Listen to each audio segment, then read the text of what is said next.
ஞானஸ்நானத்தினாலே அவரோடு கூட அடக்கம் பண்ணப்பட்டவர்களாகவும் அதிலே அவரை மரித்தோருக்கு எழுப்பின தேவனுடைய செயல் மேலுள்ள விசுவாசத்தினாலே அவரோடு கூட எழுந்தவர்களாகவும் இருக்கிறீர்கள்.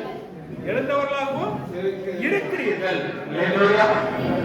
நீங்கள் எழுந்தவர்கள், உயிரோடு எழுந்தவர்களாகவும் இருக்கிறீர்கள். ஆமே. இருக்க முயற்சி பண்ணுங்கள் இல்ல, இருக்கிறீர்கள் என்று சொல்லப்பட்டிருக்கிறது. எத்தனை பேர் விசுவாசிக்கிறீங்க? நான் ஞானஸ்நானத்தால் அவரோடு அடக்கம் பண்ணப்பட்டேன். அவர்கள் மரித்தோருக்கு எழுப்பின தேவனுடைய செயலின் மேலுள்ள விசுவாசத்தினாலே அவரோடு கூட எழுந்தவர்களாகவும் இருக்கிறேன். எதனால எழுந்தவர்களா இருக்கிறீங்க? தேவன் எழுப்பின அவருடைய செயலின் மேல் உள்ள விசுவாசம்.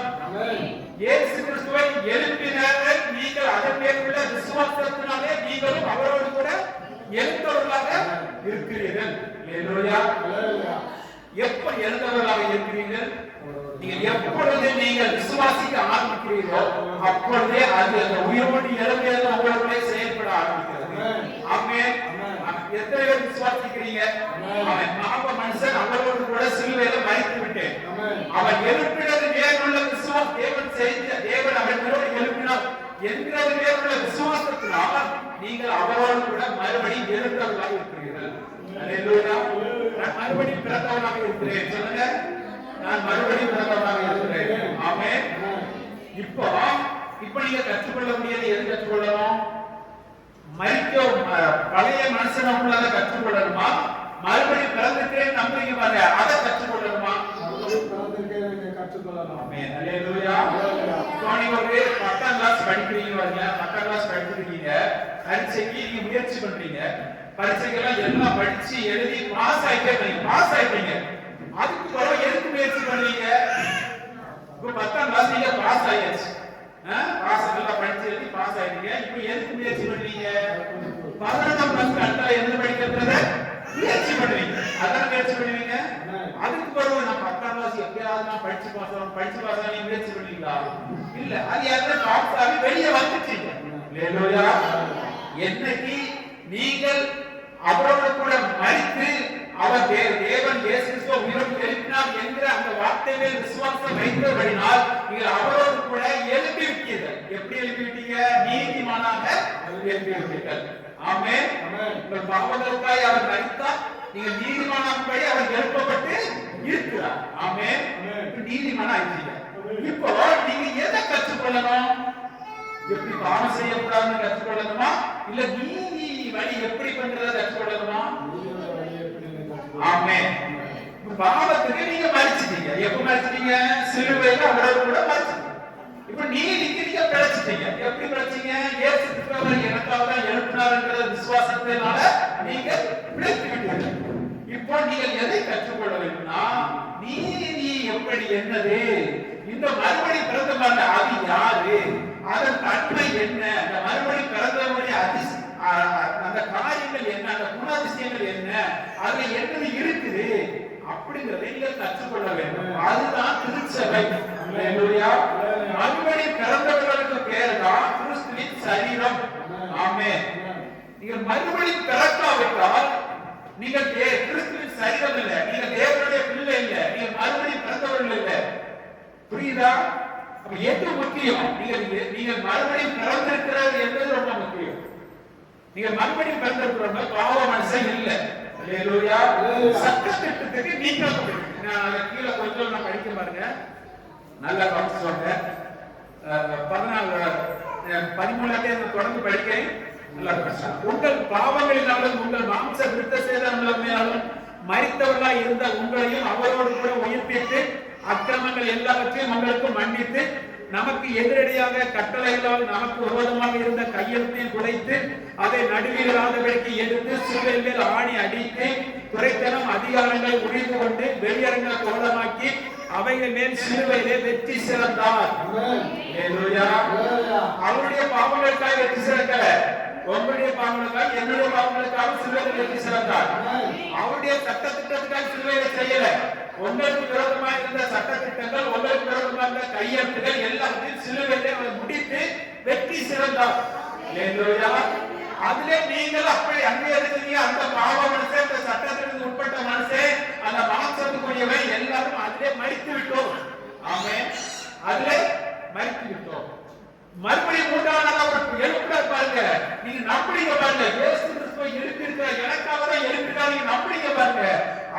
மறுபடியும் பிறந்துட்டீங்க. அல்லேலூயா. இப்போ நீங்க சட்டத்திட்டத்துக்கு உட்பட்டவர்கள் இல்ல, இப்போ நீங்க பாவத்துக்கு உட்பட்டவர்கள் இல்ல. ஆமென். இப்போ நீங்க பாவத்துக்கு உட்பட்டவர்கள் இல்ல. மதம் என்ன சொல்லுதுன்னா, இந்த மறுபடியும் பிறந்ததை ஏற்றுக்கொள்ளாது. என்ன சொல்றோம்? நீ மறுபடியும் எழுதி பாவத்திலிருந்து மீள்வதற்கு முயற்சி செய் என்று கிறிஸ்துவ மதம் சொல்லுகிறது. அதற்காக நீ என்னெல்லாம் செய்ய முடியும்? சரீரத்தை ஒடுக்கு, உபவாசம் பண்ணி எழுதி ஒடுக்கு, உன் இச்சைகளை அடக்கு என்று சரீர முயற்சியை உங்களுக்கு எழுதி கிறிஸ்துவ மதம் செய்ய சொல்லுகிறது. உபவாசம் என்கிற பேர்ல இருக்கிறார். ஒவ்வொரு மதத்திலும் இருக்கிறது. முஸ்லிம் மதத்திலும் இருக்குது. முஸ்லிம் மதத்தில் இருக்குது நோன்பு இருக்குது. ஆமென். முஸ்லிம் மதத்தில் நோன்பு இருக்குது. கிறிஸ்துவ மதத்தில் தவக்காலம் இருக்கிறது. இந்து மதத்தில் கார்த்திகை மாசத்துல இருக்கிறாங்க. எல்லாருமே இருக்கிறாங்க. அல்லேலூயா. எதுக்காக தான் இருக்கிறாங்க? சரீர ஒடுக்குதல் மூலமாக நம்ம என்னெல்லாம் பரிசுத்தமாய் வாழ முடியும், நல்லதாக வாழ முடியும் என்பதை செய்து கொண்டிருக்கிறார். இதெல்லாம் எது செய்து? மதங்கிற பெயரை செய்து கொண்டிருக்கிறார். ஆனா கிறிஸ்தவ வாழ்க்கை என்ன சொல்றாங்க? விசுவாசத்தினாலே நீங்கள் பிழைத்தவர்களாக இருக்கிறீர்கள். விசுவாசத்தினாலே நீங்கள் அவரோடு கூட மரித்தவர்களாகவும் தேவன் எழுப்பின செயலின்படி அவரோடு கூட நீங்கள் மறுபடியும் பிறந்தவர்களாகவும் இருக்கிறீர்கள். அல்லேலூயா. ஆமென். இதை நீங்கள் விசுவாசத்தினாலே பெற்றுக்கொண்டவர்களாக இருக்கிறீர்கள். ஆமென். உங்களுக்கு விரோதமான சட்டத்திட்டங்கள், கையெழுத்து, கட்டளைகள் எல்லாம் சிலுவையிலே முடிக்கப்பட்டு இருக்கிறது. நம்புறவங்க ஆமென் சொல்லுங்க. இப்போ நீங்கள் எதை தேட வேண்டும் என்றால், மறுபடியும் பிறந்தவர்கள் மேலானதை தேடுங்கள். மேலானதை தேடுங்கள். மேலானவர்கள் மேலானதை தேடுங்கள். அவருடைய ராஜ்யத்தின் கலாச்சாரத்தை தேடுங்கள். அவருடைய நீதியை தேடுங்கள். மெய்யான நீதி, மெய்யான பரிசுத்தத்தை நீங்கள் கிடைத்தீங்க என்பது உங்கள் ஆவி மண்டலம் இருக்குது. அதை நீங்கள் தேடுங்கள். உங்க மனதுல தேடுங்கள். அதுக்கு தான் நீ எழுதப்பட்டிருக்கிறது. ஆமென். அதை தான் உங்களுக்கு பிரசங்கித்துக் கொண்டிருக்கிறோம். இப்போ நீங்க பாவத்திலிருந்து நீங்களாக்கப்பட்டிருக்கீங்க. இது யாரே? மறுபடி பிறந்தவர். மறுபடி பிறந்தவங்க பாவத்துக்கு நீங்களாக. இப்போ கிறிஸ்துவ மதம் என்ன செஞ்சிட்டு இருக்கு? பாவத்திலிருந்து வெளியே வருவதற்கு போராடிட்டு இருக்கு. நல்ல கவனிங்க. கிறிஸ்துவ மதம் என்ன செஞ்சிட்டு இருக்குது? பாவத்திலிருந்து எப்படியாவது வெளியே வரணும். கிறிஸ்துவின் சரீரத்தை எடுப்பதற்கு நான் ஏதாவது செய்ய வேண்டும், தியாகம் பண்ண வேண்டும். என்ன செய்யணும்? உபவாசம் பண்ணி என்ன செய்வோம்? தகுதிப்படுத்துவோம். எதுக்கு தகுதிப்படுத்தணும்? பரிசுத்தத்துக்கு தகுதிப்படுத்துகிறோம். ஆனா நமக்கு வேதனை சொல்கிறது, எங்களுடைய தகுதியோ தேவனால் உண்டாயிருக்கிறது. எங்களுடைய தகுதியோ தேவனால் உண்டாயிருக்கிறது. அப்படி சரீரத்தில் ரத்தத்தையும் பாடுபடுவதற்கான தகுதியை தேவன் சிலுவையிலே செய்து முடிச்சிருக்கிறார். அதை நான் உறுதியாக நம்புகிறேன். ஆமென். உறுதியாக விசுவாசிக்கிறேன். மதம் என்ன சொல்கிறது? நீ அதற்கு தகுதி பண்ண வேண்டும். எதற்கு என்ன செய்ய வேண்டும்? தகுதி பண்ண வேண்டும். பாவ எண்ணங்கள் எல்லாம் விட்டு நீங்க வேண்டும். அது நீங்க பாருங்க. நீங்கள் அது அப்படி சரீர ஒடுக்கத்தினால் நீங்கிருவானால் நியாயப்பிரமாணத்துல நிறைய பேர் வெற்றி பெற்றிருப்பாங்க. நியாயப்பிரமாணத்துல நிறைய பேர் தப்போட்டு நீங்கி விடுதலையாக்கப்பட்டிருப்பாங்க. யாராலும் முடியல. ஆமென். இப்போ நம்மளாம் மறுபடியும் வந்தாங்க. மறுபடியும் மேலாக என்ன செய்ய தேடுங்கள். உள்ளானவர் என்ன பாவத்திலிருந்து மீட்கப்பட வேண்டும் என்ற முயற்சி செய்து கொண்டிருக்காங்க. அவர்கள் முயற்சி பண்ணி கொண்டிருக்கிறார்கள். அவர்கள் யார் தெரியுமா? அவர்கள் தான் மாம்சத்துக்குரியவர்கள். மாம்சத்துக்குரிய கிறிஸ்தவர்களும் ஆவிக்குரிய கிறிஸ்தவர்களும் நீங்க எப்படி கண்டுபிடிக்கலாம்? மாம்சத்துக்குரிய கிறிஸ்தவங்க யாரு? ஆவிக்குரிய கிறிஸ்தவங்க யாரு? மாம்சத்துக்குரிய கிறிஸ்தவங்க கட்டளைக்கு உட்பட்டிருப்பாங்க, சட்டத்திட்டத்துக்கு உட்பட்டிருப்பாங்க, நியாயப்பிரமாணத்துக்கு உட்பட்டவர்களா இருப்பாங்க. அவங்க எல்லாம் யாரு? மாம்சத்துக்குரிய கிறிஸ்தவர்கள். ஏன்னா அவங்க பாவம் உண்டு. ஏன்னா மறுபடியும் பிறக்கல. பாவ மனுஷன் மறிக்கிறதான் நம்பிட்டு இருக்கிறாங்க. அவங்க மறிப்பதற்காக முயற்சி பண்ணி கொண்டே இருக்கிறாங்க. பாவ மனுஷன் என்ன செய்யணும்? மறிக்கணும். இதற்குள்ள கிரியைகள் என்ன செய்யணும்? மறிக்கணும் முயற்சி பண்ணி கொண்டிருக்கிறார்கள். அது ஒருபோதும் நடக்காத காரியம். நீங்க அப்படிப்பட்ட ஊழியர்கள், பெரிய பெரிய ஊழியர்களையும் நீங்க பாருங்க. இன்னைக்கும் அவர்கள் பரிசுத்தத்துக்காக போராடி கொண்டிருப்பார்கள். இன்னைக்கும் அவர்கள் பரிசுத்தத்துக்காக போராடி கொண்டிருப்பார்கள். நமக்கு சிலுவையில் உட்கார்ந்து நாம் விசுவாசித்திருக்கிறோம். அல்லேலூயா. அதுதான் சத்தியம். அந்த சத்தியத்தை நாம் அறிந்தபடிதான் நாம் சொல்லுகிறோம், விடுதலையாக்கப்பட்டவர் என்று சொல்லுகிறோம். ஆமென். இதை குறித்து ரோமர் புத்தகத்துல பாருங்க. ரோமர் புத்தகம் 5வது அதிகாரம் 6வது அதிகாரத்தை பாருங்க. ரோமர் 6 ரோமர் 6ல 7வது வசனம். 7வது வசனம் சொல்லுங்க பாருங்க. ரோமர் 6ல இல்ல இல்ல ஆமென். எப்படியோ மரித்தவன் பாவத்துக்கு நீங்கி விடுதலையாக்கப்பட்டு இருக்கிறானே. அல்லேலூயா. பட்டு இருக்கிறானே. ஆமென். மரித்தவன் பாவத்துக்கு எப்படியாவது விலக முயற்சி பண்ணுங்க. அவன் எப்படியோ பாவத்துக்கு விலகி இருக்கிறான். அல்லேலூயா. யாரு பாவத்துக்கு விலகி இருக்கிறான்? மரித்தவன். ஆமென். மரித்தவன் பாவத்துக்கு நீங்கி விடுதலையாக்கப்பட்டு இருக்கிறானே. ஆமென். எப்ப நீங்க மரிச்சீங்க? சிலுவையில இயேசு கிறிஸ்துவோடு நான் தான் மரிச்சேன். அல்லேலூயா. என் பழைய மனுஷன் தான் மரிச்சேன். என் அக்கிரம மனுஷன் தான் மரிச்சேன். என் மீறல் மனுஷன் தான் மரிச்சேன். ஆமென். இப்ப நான் மரித்து விட்டேன். இப்ப நான் அதுல இருந்து என்ன செஞ்சேன்? நீங்களாக்கப்பட்டேன். அதுல இருந்து நான் என்ன செஞ்சேன்? விடுதலையாக்கப்பட்டு விட்டேன். ஆமென். விடுதலையாக்கப்பட்டு விட்டேன். இப்போ நான் அதுல இருந்து நீங்களாக்கப்பட்டிருக்கிறேன். ஆமென். இப்போ மரித்தவன் பாவத்துக்கு நீங்கி விடுதலையாக்கப்பட்டிருக்கான்னு சொல்லப்பட்டிருந்தா இப்போ நான் அந்த சட்டத்திற்கு உட்பட்டவன் இல்லை. அதுக்கு சிலுவையிலே மரித்து விட்டேன். நான் மரிக்கிறேன். இயேசு மரிச்சார். எனக்குள்ள மரணத்தை தான் இயேசு என்ன செஞ்சார்? நிறைவேற்றினார். எனக்குள்ள பாவத்தை தான் இயேசு சிலுவையில் சுமந்து முடிச்சார். ஆமென். இப்ப நீங்க எதுக்கு உட்படுகிறீங்களோ அது உங்களுக்கு தியானம் செய்யும். நான் மரித்து மறுபடியும் பிறந்திருக்கிற இயேசுவை எழுப்பினதை விசுவாசிக்கிற தேவனுடைய விசுவாசத்தினால நான் மறுபடியும் பிறந்திருக்கிறேன் என்று நீங்க உறுதியா நம்புறீங்கன்னா பாவத்துக்கு உண்டான காரியம் எதுவும் உங்களுக்குள்ள செயல்பட முடியாது. எப்ப செயல்பட முடியாது? பாவத்தின் காரியங்கள் எப்ப செயல்பட முடியாது? நான் மறுபடியும் பிறந்தவன், கிறிஸ்துவை ஏற்று தேவன் உயிரோடு எழுப்பினார் என்பதை நான் விசுவாசிக்கிறபடினால் வேதம் என்னை குறித்து மறுபடியும் பிறந்தவன் என்று சாட்சி கொடுக்கிறது. அதை நான் பூரணமாக நம்புகிறேன். எந்த ஒரு மனுஷன் நம்புவான் என்றால் அவன் நீதிமானாக்கப்பட்டிருக்கிறான். அவன் மரணத்துக்கு நீங்கி விடுதலையாக்கப்பட்டு இருக்கிறான். ஆமென். அப்படி மரித்தவன் தான் விடுதலையாக்கப்பட்டிருக்கிறான். ஆமென். நான் இன்னைக்கு அதிகமாக ஜெபம் பண்ணதால நான் இன்னைக்கு ஜெயிச்சுவேன், இன்னைக்கு இந்த உலகத்தை ஜெயிச்சுவேன் அப்படின்னா ஜெபம் பண்ணாதே தோத்து கிடப்பேன். அப்படித்தானே? பிழைக்க தோக்க. ஆனா வேதத்துல நீங்களுக்கு விடுதலையாக்கப்பட்டு இருக்கிறான் என்று எழுதுறது. இவர்கள் இதை விசுவாசிக்கல, அவருடைய ஜீவ வாழ்க்கையை விசுவாசிக்கல, நமக்காக ஒருவர் கிரியைகளை செய்த கிரியைகளை அவர்கள் விசுவாசிக்கல. அவர்கள் தன்னுடைய மாம்சத்தின் எண்ணங்களை நினைத்து அவர்கள் என்ன செய்யறாங்க? விசுவாசித்துக் கொண்டிருக்கிறார். தன்னுடைய செயல்பாடுகளை வைத்து ஒரு விசுவாசித்துக் கொண்டிருக்கிறார்கள் ஒழிய எனக்காக ஒரு சிலுவைத்த கிரியைகளை செய்தார் என்பதை அவர்கள் விசுவாசிக்கவில்லை. இது சத்தியம். இந்த சத்தியத்தை அறியப்படுத்தி நீங்க விடுதலையாக்கப்பட்டவர்களா இருக்கீங்க. நீங்க போகும்போது விடுதலையாக்கப்பட்டவர்களா இருக்கீர்கள். ஆமென். அடுத்த நான் தொடர்ந்து படிக்கிற பாருங்க. ஆகையால் கிறிஸ்துவுடனே கூட நாம் மரித்தோமானால் அவரோடு கூட பிழைத்தும் இருப்போம் என்று நம்புகிறோம். வசனம் என்ன சொல்றது? எப்படி சொல்றது? கிறிஸ்துவோடு கூட நாம் மரித்தோமானால் அவரோடு கூட பிழைத்து இருப்போம் என்று நம்புகிறோம். அந்த நம்பிக்கையின் உறுதிதான் விசுவாசம்.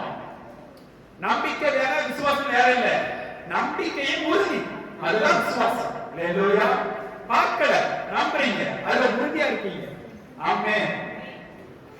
அடுத்த ஆட்சியில அவர் வந்தாங்க செய்வாங்கன்னு அவர் சொல்லி இருக்கிறாரு. செய்வாங்க நம்பி செய்வாங்க பார்த்தீங்களா? ஏன்? விசுவாசம். அவங்க மேல செய்து விசுவாசம். அதே போலதான் தேவன் மேல உள்ள விசுவாசம். ஆமென். இந்த வசனத்தை மறுபடியும் படிச்சு பாருங்க. ஆகையால் கிறிஸ்துவுடனே கூட நாம் மரித்தோமானால் அவரோடு கூட பிழைத்து இருப்போம் என்று நம்புகிறோம். இப்ப நீங்க கிறிஸ்துவோடு கூட மரித்திருக்கிறேன்னு நம்புறீங்களா? நம்பினா அவரோடு கூட பிழைத்து இருக்கிறோம் என்று நம்பணும். ஆமென். அவரோடு கூட பிழைத்து இருக்கிறோம் என்று நம்பணும். எத்தனை பேர் கேட்கிறீங்க? ஆமென். ஆமென். அவரோடு கூட பிழைத்து இருக்கிறோம் என்று நீங்க நம்பும் பொழுது அந்த நீதி மனுஷன் உங்களுக்குள்ள வெளிப்படுவான். பாவம் இல்லாத மனுஷன் உங்களுக்குள்ள வெளிப்படுவான். அங்கதான் யார் இருப்பானா? பரிசுத்த ஆவியானவர் தங்கி இருப்பார். மறுபடியும் பிறந்தவர்களுக்குள்ள யார் இருப்பார்னா பரிசுத்த ஆவியானவர் இருப்பார். அவர்கள் பரிசுத்த ஆவியினால் புதிதாக்கப்படுவார்கள். அவர்கள் ஆவியினால் பரிசுத்தமாக்கப்படுவார்கள். அல்லேலூயா. நியாய தீர்ப்புல இந்த மறுபடியும் பிறந்தவர்களுக்குள்ள தீர்ப்பு வழங்க முடியாது. ஆனா மாம்ச கிறிஸ்தவர்களுக்குள்ள தீர்ப்பு உண்டாயிருக்கும். நியாயப்பிரமாணத்துக்கு உட்பட்டவர்கள் இன்னும் பாஸ் ஆகல. ஆனா பாவத்துக்கு மரித்தவர்கள் எல்லோரும் பாஸ் ஆகிவிட்டார்கள். ஆமென். இப்போ நாம் கிறிஸ்துவோடு கூட அவர் எழுப்பப்பட்டிருக்கிறவர்கள் நானும் அவரோடு கூட எழுப்பப்பட்டிருக்கிறேன் என்பதை நம்புகிறேன். 9 பாருங்க. மரித்தோரிலிருந்து எழுந்த கிறிஸ்து இனி மரிப்பதில்லை என்று அறிந்திருக்கிறோம். மரணம் இனி அவரை ஆண்டு கொள்வதே இல்லை. அவர் பிழைத்திருப்பது போல் நாமும் பிழைத்திருக்கிறோம். ஆமென். இனி அவர் மரிப்பதில்லை. நம்மை பயப்பட வேண்டிய அவசியமும் இல்லை. அவர் உயிரோடு இருக்கிறார். எனக்குள்ளே அவர் இருக்கிறார். எனக்குள்ளே அவர் இருக்கிறார். அதைதான் கலாத்தியர் 2:20 சொல்லுகிறது. அடுத்த வசனம் பாருங்க. 10 பாருங்க. அவர் மரித்தது பாவத்துக்கென்று ஒரு தரம் மரித்தார். அவர் பிழைத்திருக்கிறது தேவனுக்கென்று பிழைத்திருக்கிறார். அவர் எதுக்காக மரித்தார்? பாவத்துக்கென்று ஒரு தரம் மரித்தார். யார் பாவத்துக்காக? அவர் எதுவும் பாவம் பண்ணினாரா? மரிக்கிறதுக்கு உங்களுடைய பாவத்துக்காக, என்னுடைய பாவத்துக்காக அவர் மரித்தார். பூமியில இருக்கிற அத்தனை பேருடைய பாவத்துக்காக என்ன செஞ்சார்? ஒரு தரம் மரித்தார். பிழைத்திருக்கிறார், தேவனுக்கென்று பிழைத்திருக்கிறார். என்னதுக்கு தேவனுக்கென்று பிழைக்கணும்? நாம் நீதிமானாகும்படி. அல்லேலூயா. அவர் உயிரோடு எழுப்புறதுக்கு நோக்கம் என்ன? அதை விசுவாசிக்கிறவன் எல்லாம் நீதிமானாக்கப்படுவான். அவரை விசுவாசிக்கிறவன் எல்லாம் நீதிமானாக்கப்படுவான் என்று சொல்லப்பட்டிருக்கிறது. ஆமென். அதே பக்கத்துல 5:9 படிச்சு பாருங்க. அதே பக்கத்துல 8ல இருந்தே படிச்சு பாருங்க. நாம் பாவிகளாய் இருக்கையில் கிறிஸ்து நமக்காக மரித்ததினாலே தேவன் நம்மை வைத்து தமக்கு அன்பை விளங்க பண்ணுகிறார். பாருங்க அடுத்த வசனத்தை கவனிச்சு பாருங்க. இப்படி நாம் அவருடைய இரத்தத்தினாலே நீதிமான்களாக்கப்பட்டிருக்கிறோம். ஆமென். எதனால நாம் நீதிமானாக்கப்பட்டிருக்கிறோம்? அவருடைய இரத்தத்தினால். உங்களுடைய செயல்பாடுகளால் அல்ல, அவருடைய இரத்தத்தினால் நீங்கள் நீதிமான்களாக்கப்பட்டு. அடுத்தால சொல்லு பாருங்க. அடுத்த சொல்லுது கோப ஆக்கினிக்கு நீங்களாக்கும். அல்லேலூயா. கோப ஆக்கினிக்கு நீங்களாக்கி அவராலே நீங்கள் ரட்சிக்கப்படுவது அதிக நிச்சயம். வேதம் சொல்லுங்க, மனுஷன் சொல்லல. உங்களை என்ன செய்யுமா?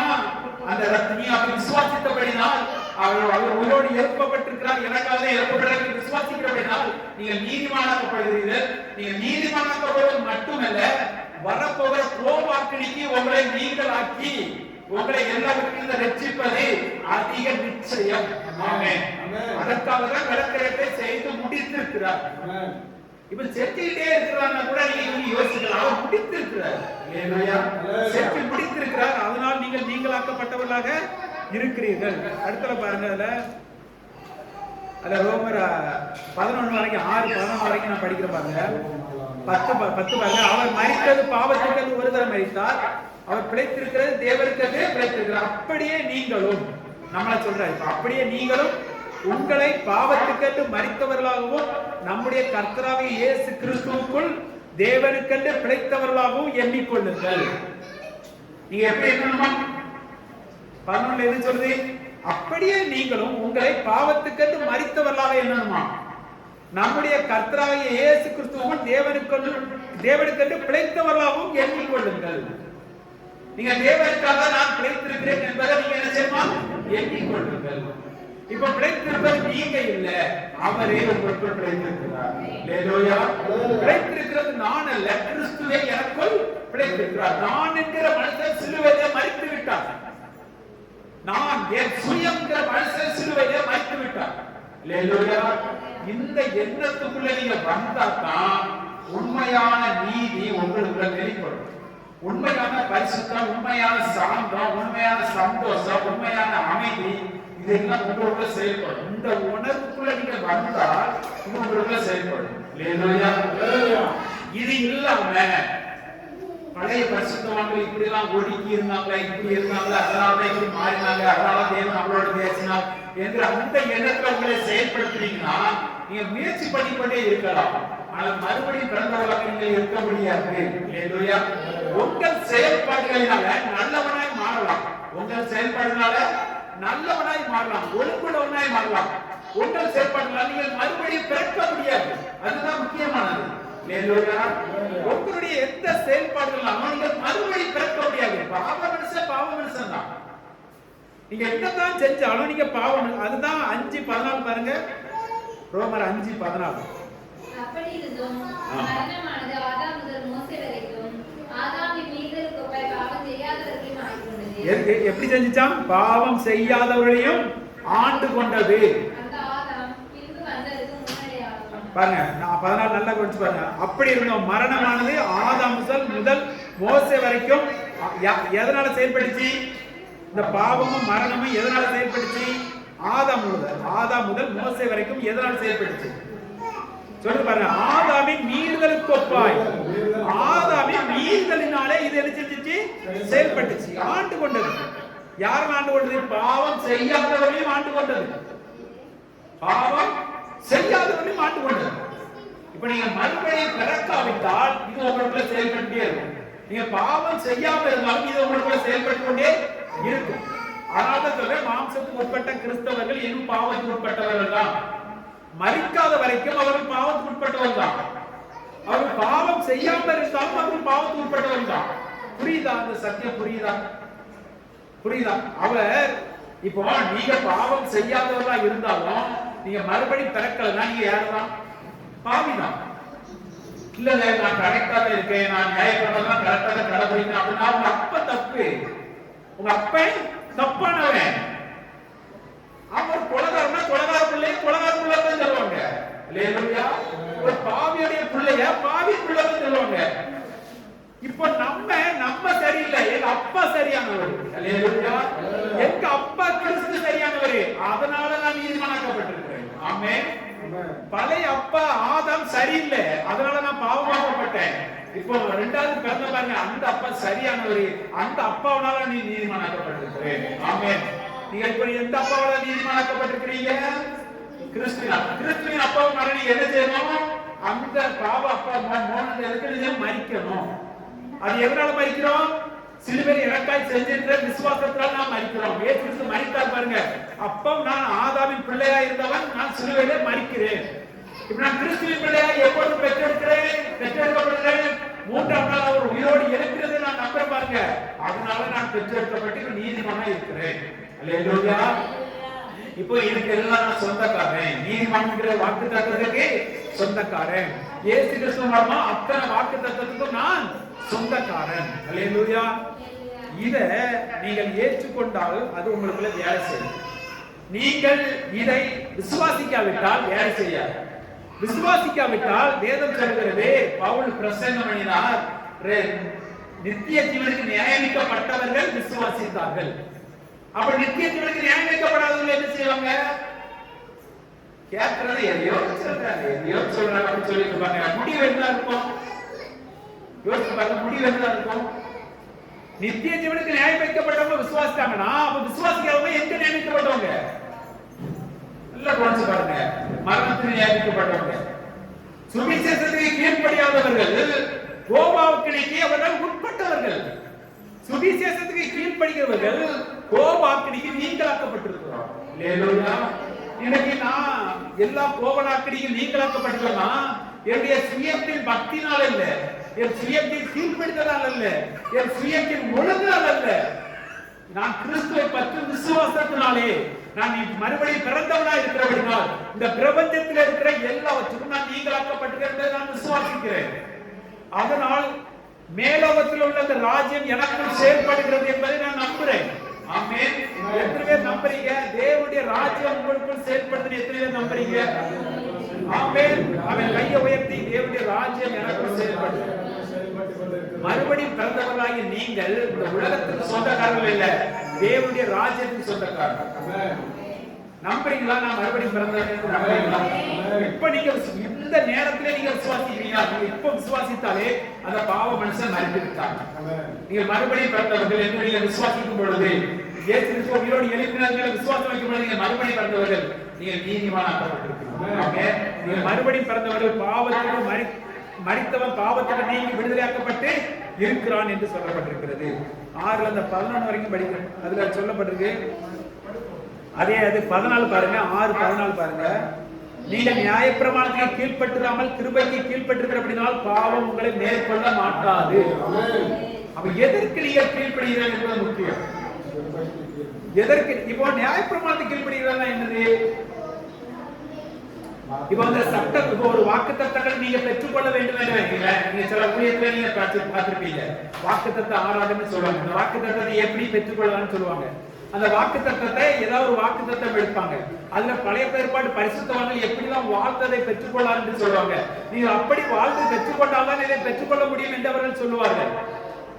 இப்போ நீங்க அந்த உடன்படிக்கைக்கு உட்பட்டவர்களா இருப்பீங்க. நீங்க அதை ஏற்றுக்கொள்ளும் பொழுது அந்த உடன்படிக்கைக்கு நீங்க உட்பட்டவர்களா இருக்கிறீர்கள். நீங்கள் அதை நிறைவேற்றினால்தான் உங்களுக்கு நடக்கும். ஆனால் மறுபடியும் பிறந்தவர்களுக்கு வாக்குத்தத்தங்கள் கிறிஸ்து எனக்காக ஒரு கிரியைகளை செய்தார், அந்த விசுவாசத்தினால் எனக்கு இந்த வாக்குத்தத்தம் சொந்தம் என்று விசுவாசத்தினால் நாம் பெற்றுக்கொள்கிறோம். இங்கே நம்முடைய குறைகளை பார்க்க முடியாது. அங்க அவங்க செய்யலனா வேற நடக்கும், சாபம் உண்டாகும். ஏன்னா அவர்கள் கிரியைகளை நம்பி அந்த வாக்குத்தத்தத்தின் மேல் நம்பிக்கை வைக்கிறாங்க. நாங்களோ கிறிஸ்துவை பற்றும் விசுவாசத்தினால் அந்த வாக்குத்தத்தத்தின் மேல் நம்பிக்கை வைக்கிறோம்.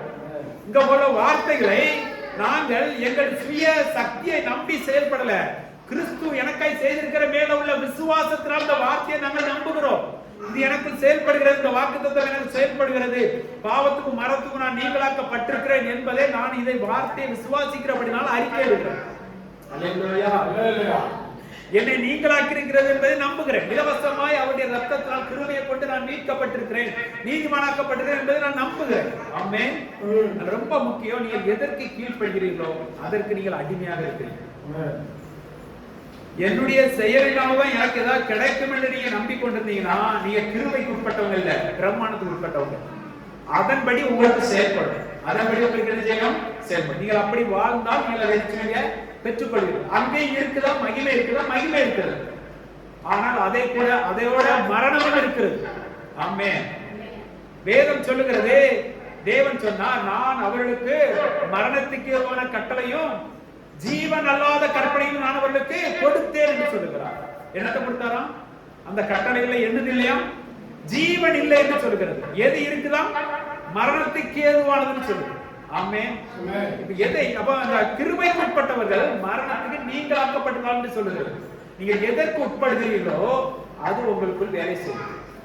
நீங்க பிரமாணத்துக்கு உட்பட்டிருப்பீங்க, உங்க சுயத்தை சார்ந்து நீங்கள் வாழ்ந்து கொண்டிருப்பீங்க. அப்படின்னா நீங்க பரிசுத்தத்துக்காய் போராடி கொண்டிருப்பீங்கன்னா, நான் இன்னும் பாவ மனுஷன் தான் என்று நீங்கள் நம்பிக்கொண்டிருப்பீங்கன்னா நீங்கள் பிரமாணத்துக்கு உட்பட்டவர்களாக இருக்கிறீர்கள். அதுல இருந்து நீங்கள் வெற்றி பெற முடிந்தால் வெற்றி பெறுங்க, இல்லை என்றால் அதிலே மரணம் சம்பவிக்கும். தேவ கோபத்துக்கு பங்குள்ளவர்களாக இருப்பார்கள். ஆனால் கிருபைக்கு உட்பட்டவர்கள் அதிலிருந்து நீங்களாக்கப்பட்டவர்களாக இருப்பார்கள். அவர்கள் தேவனுடைய சித்தத்தை செய்கிறவர்களாக இருப்பார்கள். அவர்கள் தேவனுடைய ராஜ்யத்தை இந்த பூமியிலே நிறைவேற்றுகிறவர்களாக இருப்பார்கள். நீதியை கற்றுக்கொள்கிறவர்களாக இருப்பார்கள். இந்த மறுபடியும் பிறந்தவர்களாகிய நீங்கள் அந்த நீதியை நீங்கள் கற்றுக்கொள்ள வேண்டும். அதற்கு தான் சபையில நாங்கள் கிறிஸ்துவை குறித்து அறிவிக்கிறோம். அந்த கிறிஸ்துவின் கலங்கமில்லாத ஞானப்பால் மேல் நீங்கள் மனவாஞ்சையாய் இருப்பீர்கள் என்றால் நீங்கள் வளர்ந்து நீங்கள் புத்திரனாய் மாறுவீர்கள். அல்லேலூயா. தேவ ஆவியினால் நடத்தப்படுவீர்கள். இந்த பூமியில உங்களை கொண்ட விருப்பங்கள் தேவ ஆவியினால் உங்களுக்கு வெளிப்படுத்தப்படும். நீங்கள் சொல்லுங்க, எத்தனை பேர் மறுபடியும் பிறந்தவர்கள் நம்புறீங்க? அப்படிங்க, மறுபடியும் பிறந்தவர்கள். இதை நீங்க கற்றுக்கொண்டால் தான் பெற்றுக்கொள்ள முடியும். இப்ப இந்த உலக வழிபாடுக்கு நீங்க கற்றுக்கொள்ள வேண்டிய அவசியம் இல்லை. அது இந்த உலகத்துக்குரியவங்களை பார்த்து நீங்க கற்றுக்கொள்ளலாம். இந்த உலகத்துக்குரியவங்களை பார்த்து நீங்க என்ன செஞ்சிடலாம், கற்றுக்கொள்ளலாம். மறுபடியும் பிறந்தவன் நீங்க இப்ப ராஜ்யத்துக்குரியவர்கள் இருக்கீங்க. இந்த ராஜ்யத்துக்குரியது கலாச்சாரங்கள் இங்கதான் எழுதப்பட்டிருக்கு. இதைகள் கேட்டு படித்து தான் பெற்றுக்கொள்ள முடியும். அல்லேலூயா. அப்ப இதை நீங்கள் கவனமாக கேட்கணும், மனவாஞ்சையாக கேட்கணும். அப்பொழுது நீங்கள் வளருவீர்கள். இந்த தன்மை உங்களுக்குள்ள செயல்படும். ஆமென். நீங்க ஒரு முடிவு எடுங்க, எதற்கு நீங்க கீழ்ப்படிங்கிற ஒரு முடிவு எடுங்க. நீங்க இந்த உலகத்துக்கு நீங்க அடிமைப்பட்டவங்க இல்லை. இந்த உலகம் ஒண்ணுமே உங்களை செய்ய முடியாது. நீங்க எந்த தேவைகளாக இருந்தாலும் எனக்கு ராஜ்யம் சந்திக்குது என்கிற நம்பிக்கைக்கு வாங்க. இந்த நம்பிக்கைக்கு வாங்க. 1000 ரூபாய் இருக்குது, 1000 ரூபாய் சந்திக்க 10,000 அதையும் தேவன் சந்திப்பார் என்கிற விசுவாசத்துக்குள்ள வாங்க. என் சுகம் தேவனால் வந்தது என்ற விசுவாசத்துல வாங்க. என்னுடைய பரிசுத்தம் கிறிஸ்துவினால் உண்டாயிருக்கிறது என்ற விசுவாசத்துல வாங்க. ஒவ்வொன்றும் நான் ஆரம்பத்தில் சொன்ன பாருங்க, சிலுவையில சம்பாதிச்ச ஒவ்வொரு சொத்தையும் நீங்கள் அறிந்து அது மேல் வாஞ்சையா இருந்து அது மேல் நம்பிக்கையா இருந்து அதை விசுவாசித்து உங்களுக்கு நடக்குது, என் குடும்பத்துல நடக்குது, என் தொழில நடக்குது என்கிற உணர்வுக்குள்ள வாங்க. அதனால தேவனை மகிமைப்படுத்துங்க. ஆமென். பயந்து கொண்டு தேவனை நீங்க மகிமைப்படுத்தணும் அவசியம் இல்லைங்க. தேவன் உங்களுக்கு பயமுள்ள ஆவியை தரல. அப்பா பிதாவே என்று கூப்பிடுகிற புத்திர சுயாரத்தின் ஆவியை தந்திருக்கிறார். உங்களை தேவனுடைய வீட்டுல உங்களை அடிமையாய்க்கும் வைக்கல, உங்களை பிள்ளையாய் வச்சிருக்கிறார். நீங்க அவருடைய வீட்டுக்கு வரதுல அடிமை மேலவே பம்பி கூலி குறுகி நிற்காதீங்க. பக்கத்துல ஒரு எஜமான் தான் வேலைக்காரன் அவரு அப்படியே தலையில இருக்க தோல் அப்படியே துண்டு அப்படியே வந்துடும், இழுப்பு வந்துடும். ஏன் பயம்? அல்லேலூயா.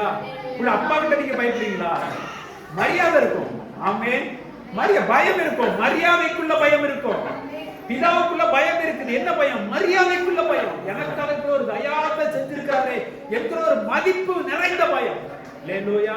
அடிச்சிருவாங்கிற பயம் இல்ல. இன்னைக்கு நிறைய கிறிஸ்தவ நியாயப்பிரமாண கிறிஸ்தவ என்ன செய்வா? அடிச்சிருவாங்கிற பயம், கொன்னுருவார் என்கிற பயம். ஆனா நமக்கு அப்படி இல்ல, அன்பினால் உள்ள பயம். இப்படி வந்து செஞ்சிருக்கிறாரு அப்படின்னு சொல்ல நல்லவர் சொல்லதை தவிர வேற ஒண்ணும் வர மாட்டேங்குது. அவர் நல்ல குற்றம் அப்படின்னு சொல்லவே முடியாது. கர்த்தர் எனக்கு செஞ்சார் அப்படின்னு ஒருவன் சொல்ல முடியாது. அறியாதவன் சொல்லுவான், சத்தியத்தை அறியாதவன் சொல்லுவான், கர்த்தர் என்னை சோதிக்கிறான்னு சொல்லுவான். சத்தியத்தை அறியாதவன் சொல்லுவான், கர்த்தரால எனக்கு போராட்டம் இருக்குன்னு சொல்லுவான். இல்ல, சத்தியத்தை நான் அறிவிக்கிறதுனாலதான் எனக்கு போராட்டம் வரலாம்.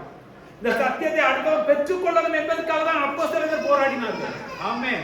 இந்த ரகசியத்தை ஜனங்கள் பெற்றுக்கொள்ள வேண்டும். இலவசமாய் கொடுக்கப்பட்ட இந்த இதை ஜனங்கள் பெற்றுக்கொள்ள வேண்டும், ஜனங்களுக்குள்ள சென்றடைய வேண்டும் என்பதற்காக அவர்கள் கஷ்டப்பட்டாங்க. ஆமென். அதைத்தான் கஷ்டப்பட்டாங்க. ஆமென். ஆனா நல்லா புரிஞ்சுக்கீங்க, பாவத்துக்கு மரிச்சிருக்கீங்க. எப்ப மரிச்சீங்க? பாவத்துக்கு எப்ப மரிச்சீங்க? கிறிஸ்து மரித்தார் பாருங்க, அப்போ வந்து நீங்க மரிச்சிட்டீங்க. பாவத்துக்கு உயிரோடு எழுப்பப்பட்டாங்க. நீங்க விசுவாசிக்கிறனா நீங்கள் எழுப்பப்பட்டு இருக்கிறீங்க. ஆமென். இதுதான் சத்தியம். இந்த சத்தியத்தை மட்டும் நீங்க உறுதியா அறிஞ்சு கொண்டீங்கன்னா தேவ கோபத்துக்கு நீங்க நீங்களாக்கப்பட்டவங்களா இருக்காங்க. இந்த உலக வழிபாட்டுக்கு நீங்க நீங்களாக்கப்பட்டிருப்பீங்க. அது பாவம், இது பாவம், அது அது அது இது இதை சாப்பிடக்கூடாது, இதை அதான் சொல்றது. போஜனத்தை குறித்தும் பான பலிகளை குறித்தும் உங்களை ஒருவன் குற்றப்படுத்தால் தீர்ப்பனாக அந்த சட்டை போட்டக்கூடாது, இந்த சட்டை போட்டக்கூடாது, புருஷ சட்டை போட்டாடி போட்டு, இப்படி பல விதம் இருக்கிறது, சட்டத்திட்டம் இருக்கிறது. இது எல்லாவற்றுக்கும் நீங்கள் அவரோடு கூட மரிச்சிருக்கிறீர்கள். ஆமென். நீங்க ஒண்ணுமே நினைக்காங்க, ஒண்ணுமே சொல்றாங்க. என்னன்னா நீங்க இந்த உங்க மனசுல இந்த பழைய இந்த இதெல்லாம் எதையுமே மனசுல கொண்டு வராங்க. நான் நீதிமானாக்கப்பட்டிருக்கிறேன், இதுக்கு மேல என்னது வேணுங்கிறத அதை உங்க மனதை அதுக்கு செலுத்துங்க. அல்லேலூயா. நான் ஆசீர்வதிக்கப்பட்டவனா இருக்கிறேன், நான் தேவனுடைய பிள்ளையா இருக்கிறேன், நான் தேவனுடைய பலனுடையவனா இருக்கிறேன், தேவனுடைய இதையே நீங்க பாருங்க. இதையே பார்த்துட்டீங்கன்னா யார் மூலமா இந்த கள்ள போதகர் வந்து சொல்லுவான், பாவத்தை அப்படியே உணர்த்துவான். நீ அப்படி செஞ்சு அப்படிங்கிறது அப்படி உணர்த்தத்துல உங்களுக்கு எது தெரியுங்க? நீ கிறிஸ்தவங்களுக்கு நீதியை விட எது அதிகமா தெரியுமா? பாவம்னா என்னங்கிறது அதிகமா தெரியும். அவளுக்கு கிறிஸ்துவின் நீதியை விட அவளுக்கு பாவம் தான் தெரியும். ஏன்னா சபையில நீதியை போதிப்பதில்ல, பாவத்தையே போதிப்பார். அதுல இருந்து நீ வெளியவா, அதுல இருந்து நீ வெளியவா, அதுல இருந்து வெளியவா, வெளியவா, வெளியவான்னு சொல்லுவாங்க. அவனும் முயற்சி பண்ணிக்கிட்டே இருப்பான். ஆனா ஒருவர் வெளியே கொண்டு வந்துட்டாருங்கிறது அவன் தெரியாது. அதுதான் அவன் சொல்ற கள்ள போதும். அதான் இயேசு ஓ நாய்கள் அப்படின்னு சொல்லுகிறது. அல்லேலூயா. அவர்கள் நீதி தேசத்தை தரித்துக் கொள்வார் என்று சொல்லுகிறது. அவருடைய பேச்சு ரொம்ப சாந்தமா இருக்கும். அவர் நம்ம பக்கத்துல வணக்கம் போடுவாங்க, எல்லாம் செய்வாங்க, தாழ்த்துவாங்க, எல்லாம் செய்வாங்க. மாயமான தாழ்மை கர்த்தருக்கு அருவருப்பா இருக்கும். அல்லேலூயா. சத்தியத்தை சத்தியத்தின்படி பேசுங்க. சத்தியத்துக்கு விரோதமாக நின்று இயேசு சாட்சி கொடுத்தவங்களையே பவுல் எதிர்த்தாருங்க, பேதுரு எதிர்த்தார். சத்தியத்துக்கு சரியா அடுத்தவன் இடலாவக்கூடாதுக்காக எதிர்த்து நின்றார். ஆமென். ரொம்ப முக்கியம். சத்தியங்கிறது ரொம்ப முக்கியம். நீங்க எந்த காரியத்துல நிக்கிறீங்கிறது நீங்க எதற்கு உட்படுகிறீங்களோ அதுதான் உங்களுக்குள்ள செயல்படும். சத்தியத்துக்கு உட்படுங்க. நான் மறுபடியும் பிறந்தங்கிற உணர்வு இருப்பீங்கன்னா அது உங்களுக்குள்ள செயல்படும். தேவ கோபாக்கினி வராது. ஆமென். இல்ல நான் இப்படி செஞ்சுதான் செய்ய முடியும், அவங்க எல்லாம் அப்படித்தானே செஞ்சாங்க, அந்த ஊழியக்காரர் அப்படித்தானே செஞ்சாரு அப்படி நீங்க இருந்தீங்கன்னா அங்க என்னது நடக்குதோ அது நடக்கும். அது யாருமே மாற்றவே முடியாது. இப்ப நீங்க ஒப்பு கொடுங்க. எதுக்கு ஒப்பு கொடுக்குறீங்களோ தேவன் எதுவுமே வற்புறுத்த மாட்டாருங்க, எதையுமே வற்புறுத்த மாட்டார், இஷ்டம் விட்டுருவார். ஆனா நீ ஒரு நாள் சொல்லிட்டே இருப்பார். ஆனா சொல்லிட்டே இருப்பார். நீங்க எதற்கு ஒப்பு கொடுத்தாலும் அவர் நீதியை சொல்லிக்கொண்டே தான் இருப்பார். முடிவு பரிந்தும் சொல்லிக்கொண்டே இருப்பார். நியாய தீர்ப்பு வரதட்டி சொல்லிக்கொண்டே இருப்பார். ஆமென். ஒப்பு கொடுக்கிறவங்க எதற்கு ஒப்பு கொடுக்க விரும்புகிறீங்களோ அதுக்கு ஒப்பு கொடுங்க. நீதியை குறித்து நாங்கள் அறிவிக்கிறோம், நான் மறுபடியும் பிறந்தவன்கிறதை அறிவித்து விசுவாசிக்கிறீங்கன்னா அதுக்கு ஒப்பு கொடுங்க. அப்போ நீங்க இதுல எல்லாம் நீங்களாக்கப்பட்டிருக்கீங்க. ஏன்மே இது குத்தம் அது குத்தம்ங்கிறது எதுக்கு வராதீங்க, அப்படியே வராதீங்க. நீங்க முற்றிலுமாக நீங்களாக்கப்பட்டு தேவனுடைய பிள்ளையா இருக்கிறீங்க. நீங்கள் அவருடைய கோபத்துக்கு நீங்களாக்கப்பட்டவங்களா இருக்கிறீங்க. அவரால் நீங்கள் சிநேகிக்கப்படுகிறீர்கள், அவரால் நீங்கள் ஆசீர்வதிக்கப்படுகிறீர்கள், அவரால் நீங்கள் நேசிக்கப்படுகிறீர்கள். அவர் ஒரு நல்ல தகப்பனாய் உங்களுக்கு இருக்கிறார். அந்த கெட்ட குமாரன் அவ்வளவு தப்பு பண்ணிட்டு